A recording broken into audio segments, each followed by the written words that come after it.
How to sign out of all mail on Android.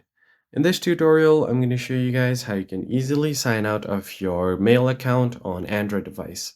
So the first thing you do is open up your settings menu. Once you open up your settings, scroll down a bit until you find your accounts and backups. Simply go ahead and tap on accounts. And from here, you have an option called manage accounts. So just tap on it. And once you get here, you'll find a list of all of your accounts that's connected to your phone. So all you have to do is locate the account that you want to remove. So I'm just going to go ahead and tap on the Google account. And then once you get to this account, you'll find the remove account option. You can just tap on it and it will show you a confirmation message that you really want to remove this account.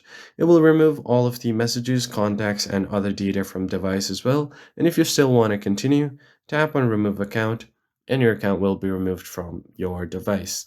And that's how you basically sign out of email on Android. If this was helpful, be sure to like the video down below and subscribe. I'll catch you on the next one.